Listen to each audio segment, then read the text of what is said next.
ইতিমধ্যে আমাদের মাননীয় সংসদ সদস্য আবুল কালাম ভাই অত্যন্ত গুরুত্বপূর্ণ বক্তব্য দিয়েছেন। তিনি যে বক্তব্যগুলো রেখে গিয়েছেন এগুলোই আসলে কুমিল্লার মানুষ হিসেবে, কুমিল্লার নাগরিক হিসেবে আমাদের কথা। আপনারা যারা কুমিল্লায় মহানগরীতে আছেন, আপনাদের উদ্দেশ্যে বলতে চাই, যেদিন মাননীয় প্রধানমন্ত্রী আমাকে সিটি কর্পোরেশনের প্রশাসকের দায়িত্ব অর্পণ করছেন, ঠিক সেই সময় মাননীয় শিক্ষামন্ত্রী বাহিরে অপেক্ষমান ছিলেন মাননীয় প্রধানমন্ত্রীর সাথে সাক্ষাতের জন্য। আমি তখন মাননীয় শিক্ষামন্ত্রী মহোদয়কে প্রথমেই বলেছিলাম যে আমি তো সিটি কর্পোরেশনের দায়িত্ব পেতে যাচ্ছি, আমার তো অনেক দায়িত্ব। আমি সর্বপ্রথমেই কুমিল্লা সিটি কর্পোরেশনে মেট্রোপলিটন স্কুল অ্যান্ড কলেজ নির্মাণ করতে চাই।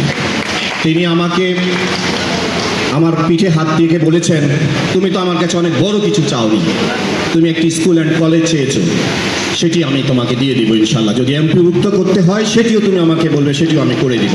আমি আজকে কুমিল্লা সিটির এই মহানগরীর সর্বস্তরের জনগণের পক্ষ থেকে এবং কুমিল্লার সর্বস্তরের মানুষের পক্ষ থেকে আমি মাননীয় মন্ত্রী মহোদয়কে আন্তরিক মোবারকবাদ, কৃতজ্ঞতা এবং ধন্যবাদ জ্ঞাপন করছি। আগামী দিনে যে কোনো কর্মসূচিতে, যে কোনো কর্মকাণ্ডে আপনারা কুমিল্লা সিটি কর্পোরেশনকে আপনাদের পাশে চাইবেন ইনশাল্লাহ। সিটি কর্পোরেশন এবং বাংলাদেশ জাতীয়তাবাদী দল বিএনপি আপনাদের পাশে থাকবে। আমাদের এই মাননীয় মন্ত্রীর হাত ধরেই বাংলাদেশ নকল মুক্ত হয়েছিল।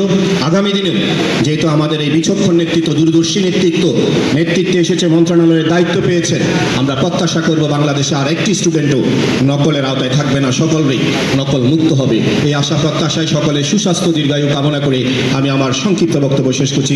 আল্লাহ হাফেজ, বাংলাদেশ জিন্দাবাদ। সবাইকে ধন্যবাদ। আপনারা দেখছেন মেঘনা টিভি, সত্যের সন্ধানে সবসময়। এছাড়া দেশ বিদেশের নিত্য নতুন খবর জানতে মেঘনা টিভির ফেসবুক পেজ facebook+meghna tv.vd তে লাইক দিয়ে আমাদের সাথেই থাকুন।